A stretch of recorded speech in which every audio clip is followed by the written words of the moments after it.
Warp core breach in 20 seconds. So what's your answer? My answer? Will you marry me? Warp core breach in 15 seconds. You're proposing now? It's as good a time as any.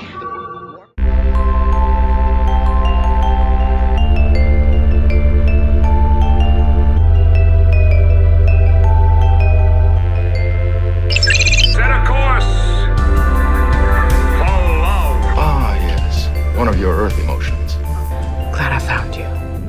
Let's get married. Delete the wife.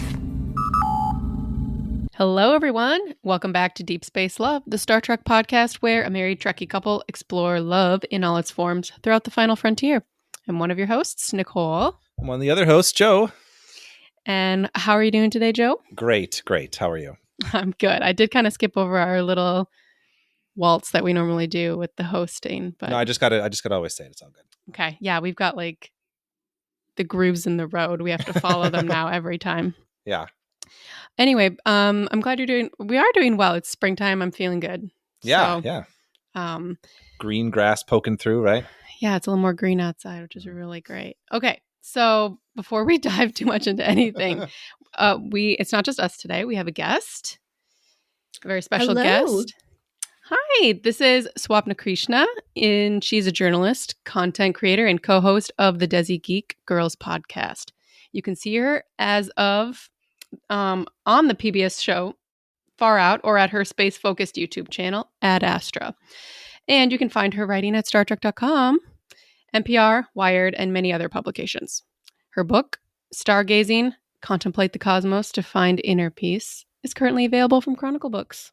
Welcome. That's so much. I was like, oh my gosh. Oh my God. It makes it clear how like weird and sporadic my career has been. But It's a great resume. Thanks. Yeah, I'm so excited to be here. Well, we're so excited to have you. Yeah, especially, people, I mean, like, ideally, everyone's excited to be here. We're excited to be here, but it's, like, particularly fun when your guests are, like, really hyped. Really love I mentioned before, I love their podcast, but I love the YouTube channel. That's a new piece I just kind of recently started checking out as, like, kind of like the space nerd geek elements of it. We're also we just recently got back from a road trip. We packed up our two kids and drove from Minnesota to southern Indiana to catch the eclipse in totality. So that was like our little family road trip for spring break. So it was fun. How was the weather? It was good. We got a really good glimpse of it. Yeah. Good. That's Yeah. great. I'm very glad to hear that. Yeah, it was a blast. Yeah, for planning it about 9-10 months in advance, I mean, I just sort of picked the place we could drive to that was kind of closest. And yeah, it really panned out for us. We had a great spot in a park in the little town that we were in. And there was no clouds, so we could see the sun very clearly. That's Yeah. amazing. Kind of close, but it was still like a 14-hour drive. Well, yeah, from Minnesota. With stops. Yeah. Kids were champs, though. Yeah, it turned out really well. It's a lot, but yeah. All right, so I believe if Joe did his job, I did my job well. that he gave you the list of guest questions. He did. I've been thinking about one of them for way too long. And so my answer is because my answer is lame, but we'll get to it. Oh, I highly doubt that. Well, let's start right off the bat with why do you love Trek? Well, it's funny because we were talking about space and my YouTube channel, which it's new. That's new in the last, less than a year. And that's part of why I love Star Trek. Star Trek for me is something that was foundational to my childhood. It is fundamental to who I am and who I've become, the career I've chosen. The reason I love space is because I love Star Trek. And it gave me as a young kid, like something bigger to believe in and something that made me want to think about,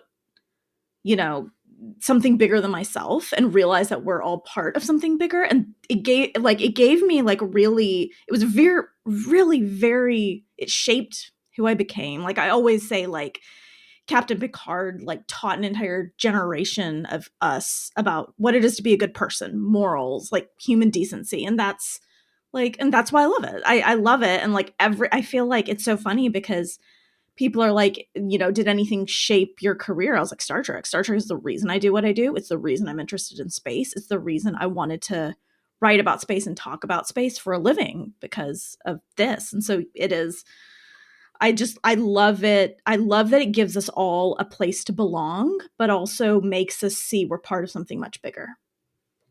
Well, that's beautifully said. I love that. And so with all of the Star Trek franchise, what do you consider like your home base crew? It doesn't have to be your favorite. I mean, if you want to say your favorite too, but I don't know, just like your comfort food Trek. Home base crew is Next Gen because that's my crew. But I will say my favorite is DS9 as an adult, just because, and I loved it when I was younger too, but I don't think I appreciated it until I got a little older. Yeah. And finally, if you could go out with any Star Trek character, whether it be in a romantic setting or just a platonic coffee friend day, whatever kind of going out you want to do, who would it be with and why? This is where I get boring. And I'm gonna say Will Riker because he was my first crush. And how often do you get to go out with your first crush? Aw. But the more interesting answer would probably be like Garrick, because I just find him fascinating. I don't necessarily, it would probably be romantic, but I would just like to go out with him for like 2 hours and just let him talk and just see what he says, what tales he would spin, that sort of thing. Switch spots with Bashir for yes, absolutely. Well, and Andrew Robinson, he directed a different episode with the characters we're talking about today. Never mind, totally forget I said that. I got a little wrapped up in like our topic today. It's okay. I'm very excited about that. Before we get to that though, Joe, I'll let you take it away. All right. So I have a quick segment called Trek Check, in which we just go over a few updates in the Trek world. It's kind of fun to just learn about what's going on and what's new. The biggest thing I think since the last time we recorded was that big Variety article that came out. I think it's called Why Trek Matters, or Does Trek Still Matter, which was a kind of incendiary title, but it was a really good article. And it kind of gave some interesting glimpses into Section 31, maybe perhaps giving us a time frame for it, the film, which is like possibly that lost era, because I think they announced that they've casted someone for Rachel Garrett, the Enterprise sea captain. Very excited about that prospect. Loved the Lost Era books when I was younger. I devoured anything from that time frame. I'm super excited if that's where it's going. And we also got some interesting tidbits on the Starfleet Academy show talking about repurposing sets, making a really big set for like a Starfleet Academy rotunda. So I'm just really excited. I wanted to point that out just because I love Trek's commitment to like, practical sets and these kinds of things that they're just putting, the detail they put into the props and the sets of everything. So I'm excited to hear that stuff. Did you guys, I know, Nicole, you read it. Swapna, did you read the article? Oh, absolutely. I'm sure. Yes. Oh, yeah. It was great. It was really nice to see that kind of deep coverage of Star Trek in a non like sci-fi or nerd or geek publication. Yeah, it was super fun. And getting those glimpses into what's coming next is really exciting. We did find out also recently, which is some, I'd say, bittersweet, a little bit more bitter than sweet, just because it's, a loss of one, but we're losing Lower Decks after season 5. But we are going to get a continuation of Strange New Worlds into season 4. I am happy with what we got with Lower Decks. I'm really bummed that we're going to lose it. It feels really too early. What do you guys think? I'm shocked it got made in the first place. That's true. Lower Decks is amazing and I love it. And it's so clever and smart, but like, I'm also like, how did this even happen? Like, I love that it happened. I'm surprised every time, I am very sad about it, but also 5 seasons is a good run for an animated show. Definitely really, seems any like show it now these too. days. Yeah. So I'm happy with what we got, and I'm really excited to see what season 5 brings. But it is a bummer because I thought in my head I was like, oh, that's probably like a cheaper one to make for like animation style, like wise, like maybe that will go on a lot longer. But yeah. I guess it could be certain creators doing some other stuff, or I don't know. But I think it was bittersweet because we know that this is Discovery's final season, and then it was like, I don't know, like we knew like Picard had just ended, and now Discovery's ending, and then I think the news of like another one's like ending, and then I don't know. Last year we had was it last year? Prodigy was like the roller coaster ride that was Prodigy. So anyway, I think that's why I was like, really? Yeah. You've given us so much Star Trek and now you're taking it away slowly, piece by piece. Yeah. But Anyway, it's nice that they get to end, like they know it and they get to kind of have that ending too. Like with Discovery, they got to go back and shoot a little bit. And that being said, we are in the midst of Discovery's final season. I think as of this recording, episode 5 of the new season just dropped. Nicole and I haven't watched yet. I'm not sure, Swapna, if you've watched it yet. I have not. But we've watched the first 4 so far. Just like in a quick, like, I don't know, short couple sentences, how are we feeling about season 5 so far? Swapna? I had some pacing issues with season 4. I will be honest. Like, it was not my favorite season. I love Discovery, but just there were some pacing issues. I'm enjoying the season. I'm liking it. Yeah, I've been astonished maybe that like what they're bringing to the table this time around. Makes me a little sad. I mean, it's ending now. Like it's exactly. like, because it's like, it felt like season 3, there were some really high highs and low lows. 4 was very uneven. And now it's like, oh yeah, this is what, and yeah, I know. But I have enjoyed every episode this season. Yeah. So far. Yeah, same. I really dug 4 actually. I think the last like 2 episodes of 4 like sold me. Like the math language was super cool. Yes, but this season, I think like I really enjoyed the first 2 episodes and where it was going. And it was very action packed and exciting, but it's really honestly like episodes 3 and 4 that have sold me a lot. Like we got like A, B, and C storylines, like kind of like a bottle episode with like this like time travel hopping one, like really exciting for time travel fun. things. Yeah. Really exciting, fun ideas. So I'm really pumped about this season myself too. Yeah. I mean, there's a lot we could talk about there, but I think I'll cut us there for now so we can dig into what we're talking. I'll say that was our Trek check for the day. Computer, status report. What the hell was that? Thank you, Joe. Yeah. Okay, and so I'm very excited. I don't know. I just really enjoyed like going back to these episodes this week, more than I thought. Like I was like, yeah, I'm really excited about this, and then now I've been like really hyped. Today we're talking about Tom Paris and ELANNA TORRES. Yay! Yeah. I'm so excited. Kind of a power couple. We've done like, I'm gonna call them a power couple. I'm gonna say so. Yeah, we've done a lot of like one-off episode couples, but this was like one with a couple episodes. Several episodes. They have a whole arc. I mean, it's a pretty big arc. So and they're 2 main cast members. Yeah, I know we talked about 2 episodes we're kind of like gonna focus on a little bit this episode, but before we like dig into it, I wanted to give the shout out to the Blood Fever episode. Yes. Yeah. Yes. Both you said yes at the same time. I love it. I mean, it's such a good, like, uncharacteristic Star Trek episode. Yeah.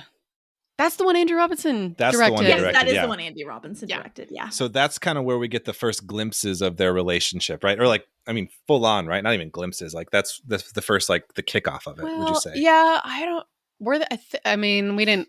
Of course, like, I don't know. We watched Voyager.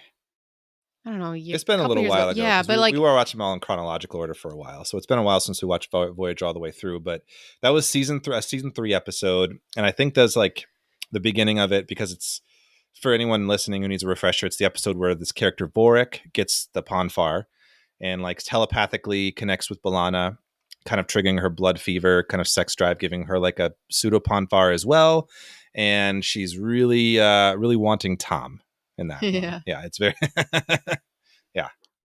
So, but I feel like maybe they had some like slight flirtations or like they did, yeah, prior to that. But you're right, that really was the jump start.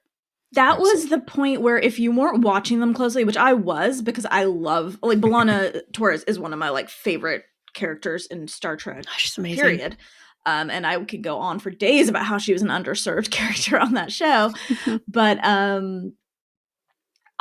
they did have a little bit, like, it was just like little things, like little comments, way he would look at her, like it's clear that they were ramping something up, but that was the first time it was explicit, because I definitely know people who are like, wait, because like there was a line in there where she's like, I see how you look at me. Like, and then like I know some people were like, wait, what? And I was like, no, I have noticed it, but like, yeah, that was the first time it was made explicit. Yeah, that makes sense. Yeah, That's a fun one. We didn't rewatch that one recently for that, but we like I kind of wish you dug into it like on Memory Alpha, and I you're did. like, I kind of want to watch that one again I now. kind of do. Yeah, It's we might just watch it this weekend. it's just it's really I like that's I do really like that episode. I think it's a really interesting, and it's such an unconventional like introduction to like a romance between two characters, which is very like for how conventional they end up, like, you know, married, pregnant with a baby. It is just their romance goes through like such a roller coaster over the show. So even in just the episodes that we watched Yes. too. Like, I suppose we should get into it. So we're going to be talking about the season 4 episode 3, Day of Honor, and we'll also talk about season 7, episode 3, both episode 3s, Drive, which kind of were big, you know, landmarks in the relationship a little bit. But with Day of Honor, which kind of tells the story of B'Elanna facing the Klingon ritual of the Day of Honor, where she has to reflect on the past year and whether or not she lived honorably. We also have the other plot with an alien race who is, devastated by the Borg, seeking help from Voyager, and kind of a strange little like give and take there, where they are trying to take more and Voyager's trying to give so much. So there's that element to it. But in this episode, we do get the return of the Vorik character, right? The Vulcan engineer. Ironically, that was kind of fun. I think this is like his next appearance after Yeah. Blood. They like had to bring him Paper, back, which I is- guess, yeah. in the B'Elanna Tom episode. So what do we think about this episode? Any initial thoughts? I think I don't love the Borg storyline. I don't either. Yeah, I just feel like that had been done in like I feel like it just been done. Like that's kind of a very Star Trek storyline that is not I don't think it was super unique. But I really did like the Tom and B'Elanna stuff a lot. I think it was great. Nicole, what'd you think? Sorry, I'm pulling up my notes. I have like different notes of different things. Yeah, the Tom and B'Elanna stuff is really great. I mean, it's really clear that the other stuff, that alien race, is a B plot, really. I mean, it can, I don't know, it's interesting. I didn't really like focus on that too much though. But yeah, the Tom and B'Elanna stuff, I feel like, I don't know like what I mean by this, but somehow it feels true to me that Tom and B'Elanna feel like more like a real couple, if that makes sense. I don't know. I just keep like No, I totally agree with you, and I know what you mean. Like they just like the way, especially I know we'll get to it a bit in Drive, but the way she's like so soft and hurt, and then like puts on this face of like I'm just gonna be happy and chipper. Like that felt like I'm like I have used that tone of voice before. Like Yeah. it's just they feel very real.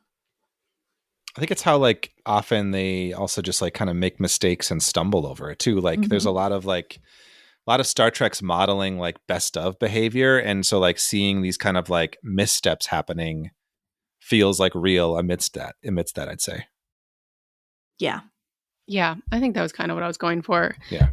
I feel like I was really surprised by, if we're going to dive right into the episode, the scene with Neelix and B'Elanna was like so sweet. I wrote down, I wish this relationship had been nurtured and expanded on. And then like, okay, the next one we watched, Drive. Like they have they have a scene that's just the two of them too. He's basically like her therapist. Like I feel like the way he was talking to her was like how my therapist talks to me. So I was like, this is wild. Anyway, shout out to that and to Neelix. Because they're they don't seem like the kind of pairing like buddy pairing, you know, or like, yes. like he does not seem like the person that she would like unload on or like seek advice. And like, but he is very, I don't know, he seems to know when to kind of like push and prod and like when to like just listen or like empathize. Yes. And I don't know, I was just really struck by that because I did not remember that until we went back to these episodes. And I was like, wow, that was really fascinating. And even like going back to the couple at hand, Tom and B'Elanna, the way that he really, one of the interesting things about B'Elanna is her human Klingon duality and her challenges with that. And I guess like Tom's, especially in this first one that we're talking about. His like insistence on like trying to help her, I don't know, bring out or get in touch with her true self in a way is like really, I don't know. I think it's one of the reasons I really like their relationship. Yes. I agree. I love that how much he embraces her Klingon half, because as we find out, like this episode, and we don't watch it, but lineage is a big one as well for this. Um, like just how mixed Barge of the Dead is actually huge for this too. Oh yeah. Mhm. Like every single B'Elanna episode is like my favorite episode of Voyager. Like I've watched them all so many times. But like she is such a love-hate thing going on with her heritage, and as somebody who grew up, you know, Indian American, was born in the US, but like grew up, Indian culture, Indian parents. Like when I was growing up and I saw her, I was like, that was one of the first times that I saw that internal struggle that I felt mirrored on screen. And I think they actually wrote it very well, in terms of just like the two sides. It's not as like, internal, because it's, she has a Klingon half, which is like genetically different than her human half, but it's just like, not knowing how to, like, not feeling like you have to like hide a part of yourself, or, not understanding, why the culture you come from is important, or alternatively just not agreeing with a lot of the like values or there was a lot that resonated with me when I was growing up. And so I think I do think they dealt with that very well, and I'm glad that we saw that on screen. That's a great point. Yeah, I feel like when I watched Voyager as a kid, like some of these things, like just me growing up, I didn't really pick up on, but rewatching it, like I've really grown to love the B'Elanna character so much more, and like that relationship too is like just such a cool like bright spot. It's hard for me to like add on to anything you guys said, because I feel like you covered it both really well. But I'll just say like some of the things that I really enjoyed about the episode. I think just from like a kind of like a episode making standpoint, like I think I don't know if you guys read the trivia piece about the Day of Honor coming from the novel verse first. I thought that was a really cool. So one of the editors, I think I have the name here, John Ordover, was like an editor of the novels at the time, the Star Trek books, and they were doing a series called Day of Honor, featuring different Klingon characters throughout different series about like making up this holiday. And they reached out to Jerry Taylor, who wrote this, about like, hey, this is kind of a cool thing you could bring up with B'Elanna at some point. And so it was kind of one of the first, if not only at the time, examples of novels actually influencing the TV canon, which was kind of a cool, I think, fun fact. And I think that played in really well with the story that they're trying to tell. Like, I think it's kind of like inspired by like Yom Kippur a little bit, but like bringing that kind of like that cultural tradition, expanding Klingon lore. It was really fun to see, especially in this context when she's like battling with it, and like going to do the Day of Honor in the holodeck was like literally a battle too. Like all of that's done really well, and and I really liked it. And the Tom playing the support was interesting, but he was also kind of like, he like pushed back. I mean, they got into it, and it kind of was like that's almost like how they communicate best sometimes, is when they get to those points.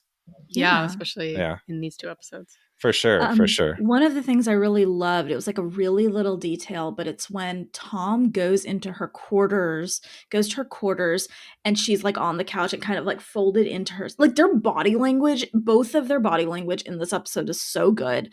Like she's kind of folded into herself, and he's checking on her, and he just starts like picking, as they're talking, he starts picking up her clothes and folding her clothes. And they're not two characters that got a ton of screen time in the show. They didn't get a lot, written about. There are very discrete episodes that they both feature in, but they're not the majority of the episodes. So it's like a very subtle way to show us how close they've become, kind of in the background as we've been focusing on other things in the show, because like he's comfortable enough walking into her quarters and folding her clothes while they're talking. Like I thought it was just like such a nice, like intimate, like moment. Oh, I didn't pick up on that. I love that. Yeah. But you were kind of getting to like background, but like behind the scenes, I guess Roxanne Dawson was pregnant during the filming of this episode. So the outer space scenes were like apparently, okay. Now that you're saying that though, like, that I think that's why I was bringing this up because, like, I think it's like some of the production, like trivia on Memory Alpha. I was reading about that, but she was pretty early pregnant, so like anyone who's experienced it knows how like awful you can feel at that time. But also, like, a lot of people won't necessarily know why you feel like crap. But apparently, Robert Duncan McNeil, who plays Paris, was one of the few people who did know that she was pregnant. And so, like, I guess he was, like, kind of tending to her and, like, checking in on her, like, a lot, like, I probably advocating and speaking up, like, to the production team, like, if she needed breaks and, like, I don't know. So I just felt like that was a really sweet, like, mirror to, like, the on-screen relationship. That really is. That is It's very super sweet. And also, like, kudos to her for, like, going through that for, like, those scenes because, like, I mean, they're key scenes for those two. And I mean, yeah, there was, what did I tell you? I was reading, it was like teeter-totter rig or something that they had to set Teeter-totter up. rig. So this for the on a free blue floating in screen. space scene. Yeah. They had to, it was apparently just really difficult to like film from like this TV budget at the time. Like they had, the free floating in space. They had the space EV suits from First Contact, which is a fun fact. I like that. But yeah, it was cool. And I think that for all the difficulty it was just like a really cool moment for those characters to have, like a kind of really iconic image for this relationship. Yeah. But I think that's probably why that's not done a lot in this show because it sounded like a nightmare. Yeah, and like couldn't they not hear each other? Like they couldn't hear anything in the suits. I think I remember reading that. Yeah, I think they had to record the dialogue. Yeah, they had to do ADR for the dialogue, like, and re-record it after the fact because they couldn't hear anything. They couldn't be her, like. But no, I think I agree. I think it was a really effective scene at the end with the two of them. Although, like Paris's dialogue sometimes makes me cringe, like the initiating first contact and like the like shields up like warp speed. I'm like, oh, so cheesy. God. It's so cheesy. It's so, but I mean, like true, like to the character because the character's a little bit cheesy. So I think it works. Sure. And there's a lot of cheesy men in real life too, isn't there? She's staring right at me, listeners.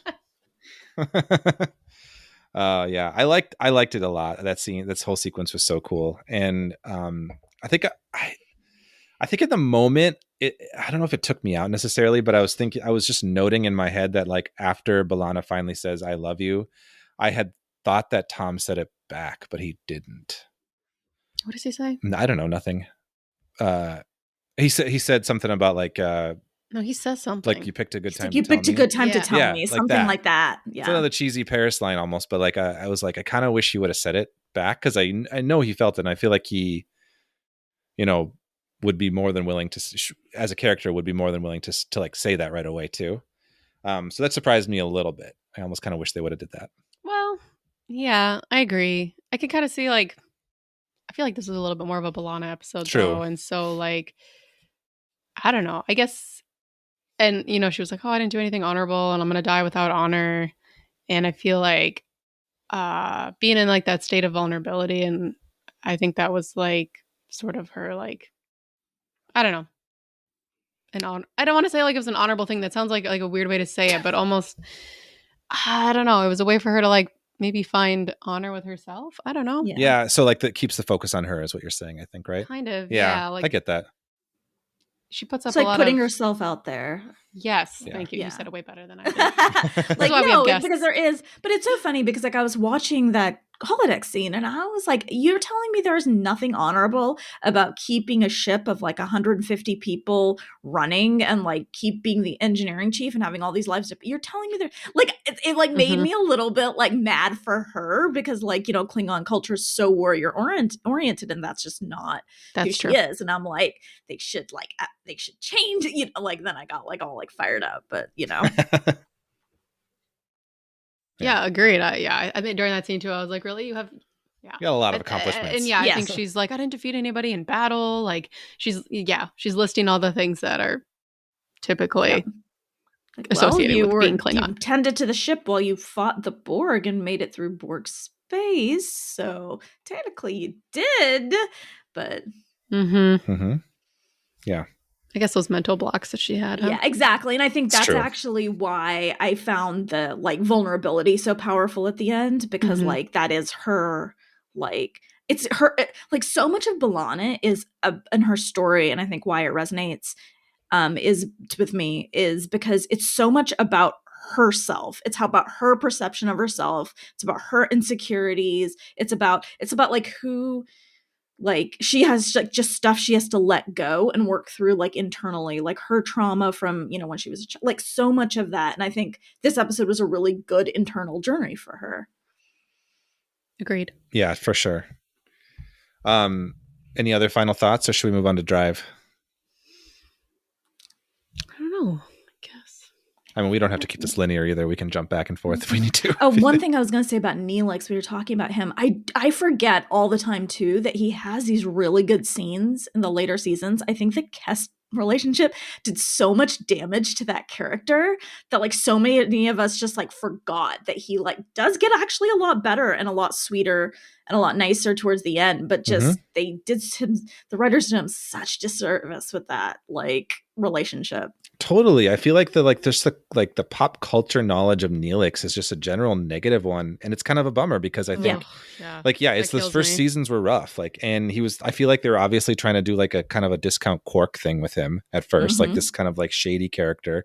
But like when they leaned into like, he's a good guy, he's basically the ship's therapist, wants to make everybody happy. Like those are some of the best Neelix moments. Yep. Agreed.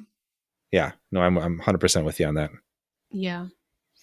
Oh, the only other scene I wanted to point out too is I think it is in this episode because this is right when Seven is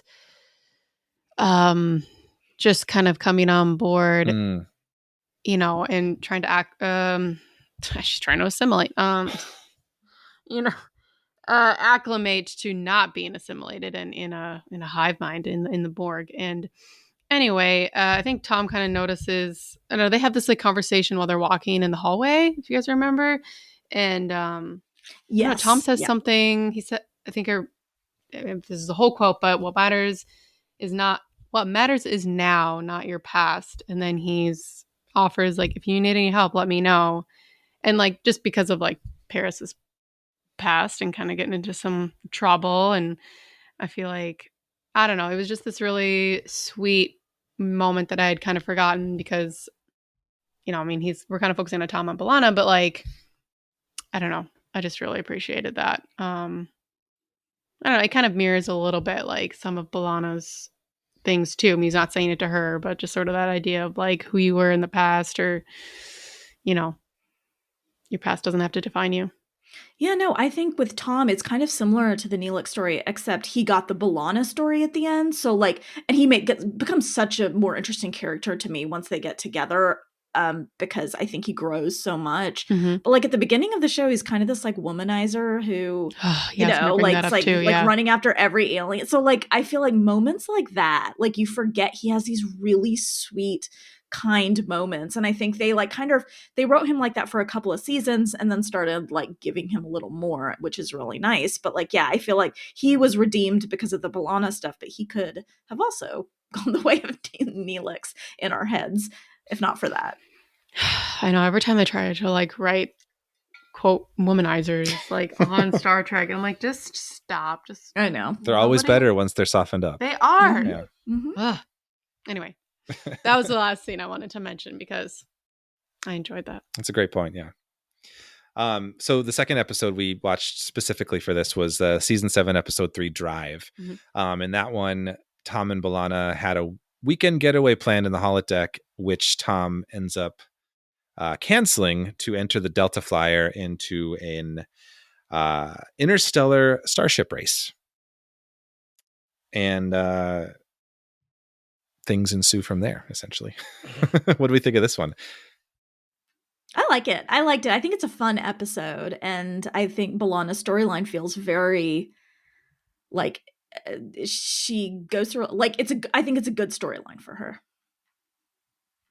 Yeah, like I was saying, like the way that they feel. I mean, this feels like a very like a thing that would happen in real life. I mean, not that, you know, your significant other would sign up to race in an interstellar starship race, but that, you know, especially like if one person like worked really hard to make, like the unseen things that she was doing to like finagle the time and so they could have this time together and the planning, and she just like finishes that last piece with the doctor, right? And then unbeknownst to Tom, like he was like, maybe like he's probably, I mean, of course he's looking forward to it, but like I don't know, maybe like they've gotten into like the comfortable, like, that comfortableness that you get where things aren't like as new and exciting anymore. Obviously, because like they've been needing time together. And yeah, so that whole like relationship, like miscommunication at best, really. It's more of like a total like kind of being inconsiderate, really. Tom's being inconsiderate and not recognizing like the effort that went into like plan this weekend, because he clearly hasn't been planning a lot of it. And then yeah, like you mentioned earlier in the episode, Swapna, like B'Elanna trying to be like, not wanting to be like, you can't do this, because like that's the tough thing in like a relationship, right? You're like, well, I want you to be happy. We were supposed to like have this quality time together, but you kind of like push it down and you're like, yeah, we can reschedule that. But she is really hurt and she kind of pushes that down. And then again, like another therapy session with Neelix kind of convinces her, he's like, you should really tell Tom these things, know? And she starts questioning whether they should even continue the relationship. And yeah, but then the ending. Yeah, I know. Like, Yeah. I loved that actually. Like, it's on both of them. He was inconsiderate, but like, also, like, he's not, especially Tom, like, is not going to just be able to intuit how you feel. Like, you have to, like, be honest about it if you're hurt. And so I think, like, it's a little bit both ways. Like, she's not being honest, and he is just oblivious and like inconsiderate, like you said. And I really like that it feels real. Like this is the type of thing I know people this type of stuff has happened to. Like this feels like a real relationship. Absolutely. Oh yeah, I think that the word that kept coming to mind for me was real. Like the feelings, like when she's kind of like, yeah, that sounds great, but just kind of having to shove that down and just being like, I don't know if this actually works, like in private, like that yet. And then Tom also being like, the way you said that feels like you're applying us, like, oh yeah, the banter in the ship. Yes. Like, yeah, like I'm like, that feels like real too. Like all of those like elements felt real. That was really well done. I just got to say, I love this episode. This is like one that always sticks out to me as a very fun and memorable one. I think just an aside, the overall concept of it, the whole like racing element, the idea that there's these like four cultures that were at war, but they like keep the peace by having this kind of racing game between them all, like is a really fun, like kind of alien idea. And the Voyager just happens upon it and like participates and helps solve a mystery of people who don't want the peace. Like feels like a really cool, uniquely Voyager concept that I almost wish we'd have seen more of. Like, yeah, I really love that idea. I think it was fun to see the different like alien races there, different kinds of like costume and makeup and stuff. Love the flight suits. I don't know why they need them, but I love them. They're cool. This I is want to cosplay that. This is the type of like storyline that could have been an entire season. Like you could Totally. have had an entire season of like, talking about like there's some Voyager episodes where I'm like, I wish it wasn't episodic because this is just such a cool concept. And I wish we could have gotten a whole arc of this. And like, this is one of those episodes because I think it's really cool. There's a lot we didn't explore. Yeah, like if they would have been able to do something like the season 4 of Enterprise, where it was like a bunch of mini arcs, like give this like 3 to 4 episodes, then another thing, like that would have been just perfect. Yes. But yeah. But yeah, this was a good one. I think that for me, like watching Tom like be so oblivious, like kind of he like oscillates between frustrating and very sweet at times in this one. So like, cause I sometimes like with the emotional heavy parts, like B'Elanna's the perspective character in a lot of those, of course. So that was interesting to watch. I love the way it ends, like the getting married piece. Like that was some of the sweetest moments when they, Tom's like, he shuts down the Delta Flyer. Like, you're more important to me than this race. I want to prove that to you. That was really great. Like, kind of made up for some of the annoying stuff. But like that was really good. the last name jokes didn't love. I feel like that was speaking to a 90s audience trying to be Yes. progressive, but doesn't age well at all. Yeah. That wasn't great, but I don't know. All in all, I think it did a good service to the characters. I think there was a moment before we started this, I was trying to remember like them getting married, and I was thinking, and there's also the scene of them getting married in Course Oblivion when it's not Yes. actually them, so Yeah. that we don't actually see the wedding. And I'm sure there was a decision being like, oh, we already kind of did this, but even though it wasn't actually them, so they weren't going to rehash that and like film it out. But part of me kind of wishes we actually got to get like an actual like wedding I'm sequence disappointed for we them. didn't see the wedding. Yeah, I am. Yeah, I think that would have been nice. We got the really cool like Jedzia Worf one in DS9, and Mm-hmm. even O'Brien and Keiko got a wedding sequence too, right? In Yeah. TNG. Data Stay, yeah. They got Yeah. It would have been nice to get that here, I think. But instead we get the just married on the Delta Flyer with the stuff hanging from it. It's a product of its time in a lot of ways. Yes. Oh, yes. Yeah. But yeah, no, like even Cassidy and Ben. Like I feel like anybody who got married on the show who were series regulars, we got to see, you know. We do get a Troy Riker one, but in the movies. It's in the movie, yeah. Yeah, in the movie, yeah. Yeah. But yeah, good episode overall, I think. I think it was a cool step forward, the relationship. I think both of these were like big kind of like moments for their relationship. Of course, like the fully admitting I love you and then the finally coming together and being married are good like journey and stepping stone points that if someone's looking to dig into this relationship are good ones. Definitely milestones, I should say. Milestones, yeah. Yeah. I think the other thing that feel like going back to how real, I think B'Elanna jumping from like, oh, we couldn't get this like weekend planned to like, we're not right for each other. Like sort of, I don't know, like sort of making a mountain out of a molehill kind of thing where like from Tom's perspective, it was like, we just had to reschedule like our like quality time together. I mean, and it kind of comes from like her, you know, in-depth planning and her feelings about how like Tom was inconsiderate and like totally oblivious, like we're saying, to those things. But right, I mean, I think we all have known people where like from an outside perspective, you're like, this seems like a relatively small issue that you can work out, but like the person's like, I don't know, I think it's over.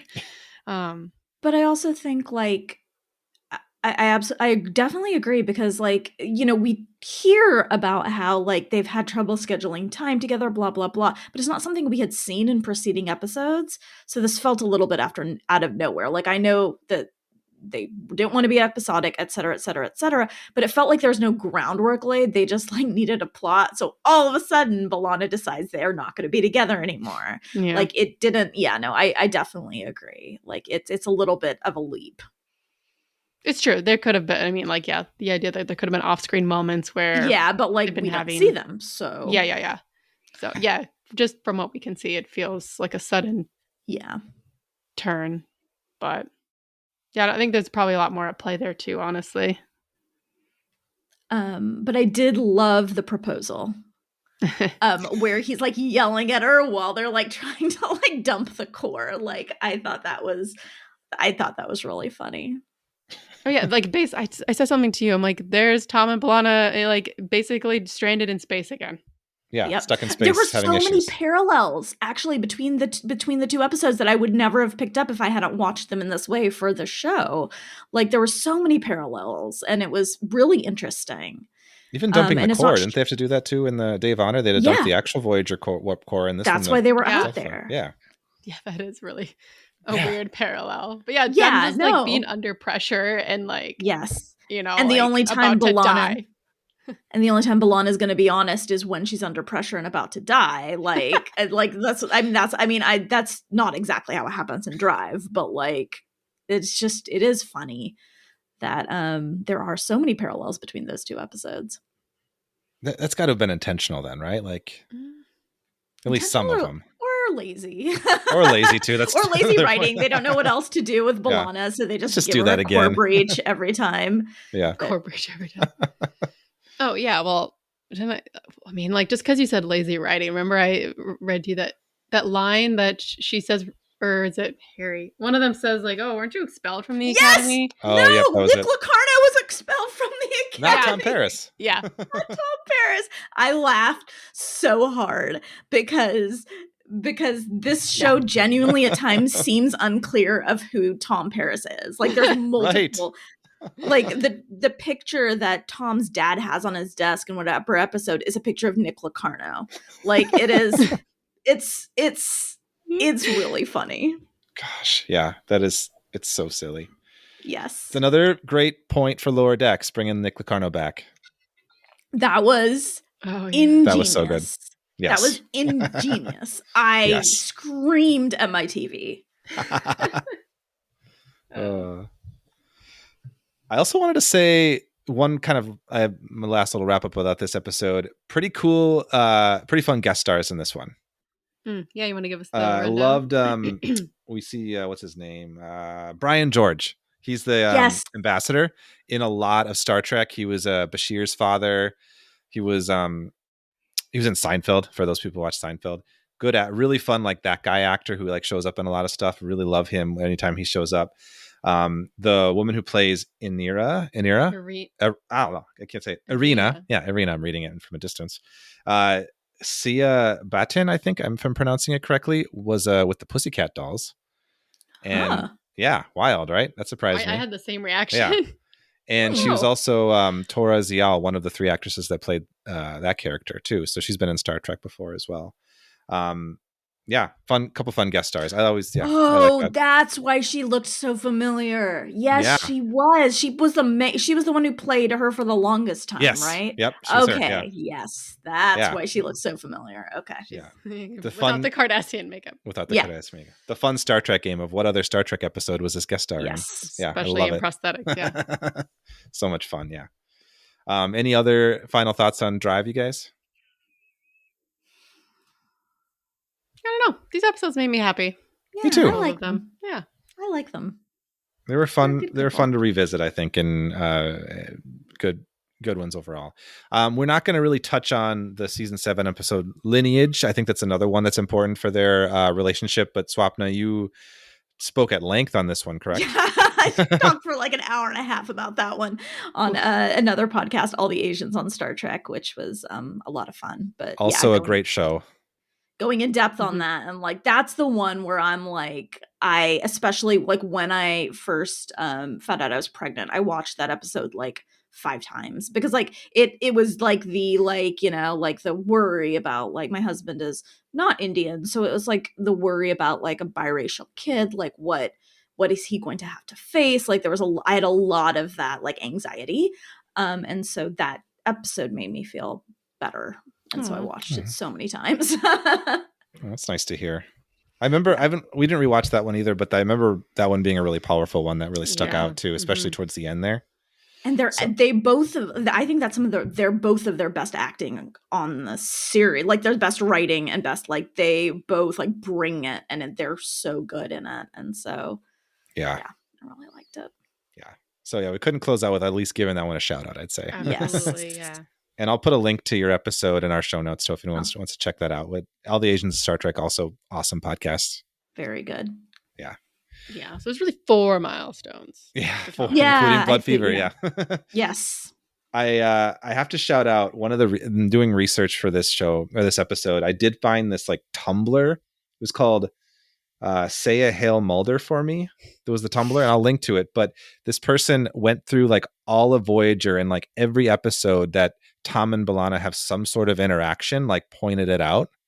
So I was like, oh, like really helped me figure out like which ones were some of the bigger ones. But I was also like, oh, that's where they had this happen or this happened. This tiny like small like sequence with amidst like a larger plot. And so that was a fun like little dive or way to find that out. So I'll some of the ways that that Tom Paris looks at her. Is that the gazes? Yeah. Yeah. Love that. Yeah. So that was helpful to find. There are a lot of there were some shippers out there. Paid off. It did. I know. I mean, it's a good relationship. All right. So with our relationships in Star Trek and in this podcast, we have a handy dandy rating scale where we look at the relationship. It's just kind of a silly, fun thing we do and decide how we would rate that on a 5-point scale. Starting at the bottom is our resistance is futile. Nope. Starting at the top. Whoa. I guess. Starting at the top, resistance is futile is super, super hot. Love it.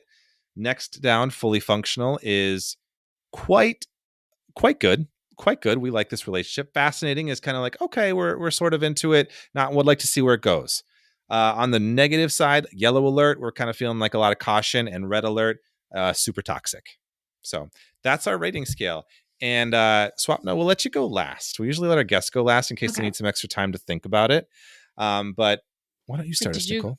Do you give our guests the ratings? I did. I emailed that to you, right? Oh, yeah, no, yes. Oh, okay. Sorry, I was just like, are we I just do my dropping? job. Are we just dropping No, it on no. the guests? No. Okay, No. you read it backwards. Usually you start at red alert, which is why I think you got a little mixed up. I did. I do usually read it the other way. I realized I was doing it wrong and I went with it. Okay. Okay, Joe, why don't you start us out? I feel like you haven't spoken for most of this episode, so. Wow. All right. Well, I am going to give it a fully functional. I am fully functional.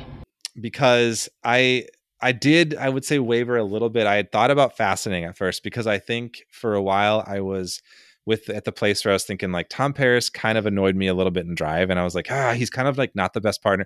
But I don't know. I actually feel like this conversation has brought him up a little bit for me because I was like, yeah, he is really sweet and considerate. He's just kind of oblivious sometimes, and I also, as somebody who is occasionally oblivious, get that. So like, I think it's a fully functional. I feel like when we kept coming back to that phrase, that term real, like this relationship feels real. They have these bumps, they have these problems.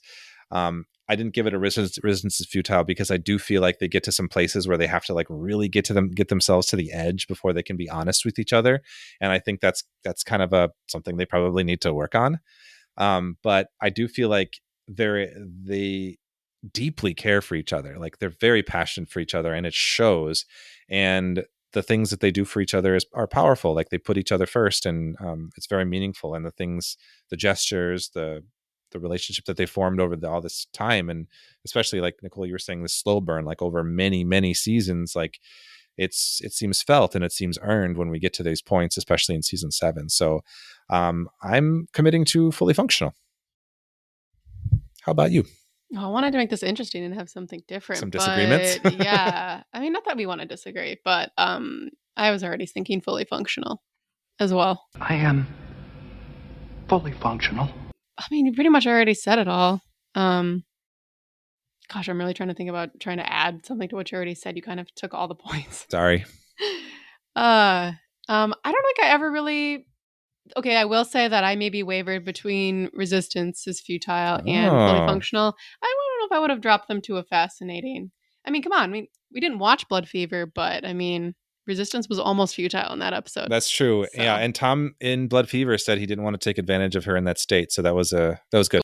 How about you, Swapna?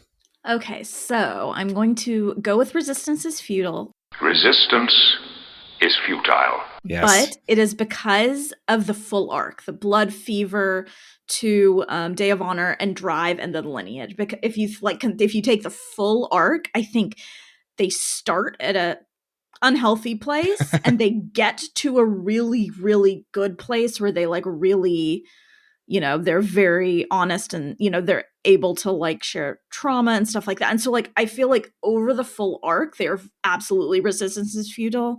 These 2 episodes, I agree, they're fully functional, but like, because there's still some stuff to work through, but I think they are overall a resistance is futile. Great points. Yeah. Do you happen to remember? I think that we get it in the finale. What they name their baby? We don't. Do we? We get it. Well, assuming that they name it Moral, her Moral. mom's name. Yeah, was it Merle? That was it. Yeah. Assuming I was gonna say Muriel, but that was they wrong. name her the same thing they do in like the future, because I don't That's think right. we It was get the the alternate name of reality. the baby, but we get the like future. So assuming they keep the name the same. Okay, that's right. And that was her mom's name. Yeah. Yes. Okay. All right. I like it. Fully functional resistance futile. We like it. We like the Yes. relationship overall. Yeah. I think that's evident from our conversation. Yes. Yeah. I mean, I guess that's why I was kind of like leaning a little bit more that way, because I kind of included some of the other. Yeah. Yes. Yeah. Especially like Blood Fever. Whew. Yeah. I wonder if it would have been a lot to go through 4 track episodes in one podcast episode, but Yeah. I think focusing on the middle 2 was good, and then like touching on the other ones was Yeah. important. So if anyone wants to go through the arc, You got the pieces are laid Yes. for you. I know. As long as you've watched them in recent memory and Yeah. you kind of have an idea, like, Yeah, remember what they're about. for sure. But well, I suppose we're coming up on that hour mark. We don't want to keep you too much. I know all of us are parents, and it's a late night. But I wanted to just give one more big thanks for joining us on the podcast and taking the time to come chat Star Trek with us. No, I love chatting Star Trek. I'm always up to chat Star Trek. But no, thank you so much for having me. This was so much fun. And the invitation is open anytime you want to come back. Oh, I will take Any you up other on relationships. Is there anything that you wanted to plug? I know we said a few things in the beginning. Anything you want to plug, or any places people can come find you? These days I'm on Blue Sky a lot. So that's at swapnakrishna.com. And so that's like the best place to find me. And then my YouTube channel Ad Astra is kind of what I'm doing right now. So yeah, that's And pick up your book. Yes, but God, I'm really bad at this. My book is Stargazing. Contemplate the cosmos to find inner peace. There we go. Yes, I've got it. Yeah, so you can pick up my book anywhere where you buy books. Definitely recommend ordering it online versus like, I don't know, bookstores can be iffy. But yeah, and if you don't like online video too, I have a newsletter that tells you the exact same stuff because I know a lot of people don't like watching online video. So equal opportunity. I love that. Yeah.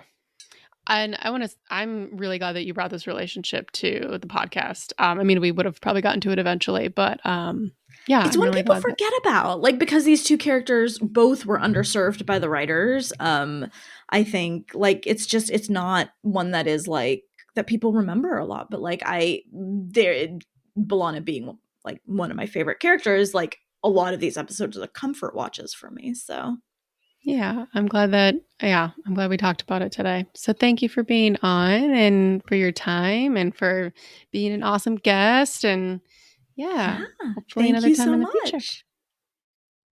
All right. And real quick for everybody, just to plug our own selves, subscribe and rate if you feel so inclined. Also, we're on Instagram at DSLovePod.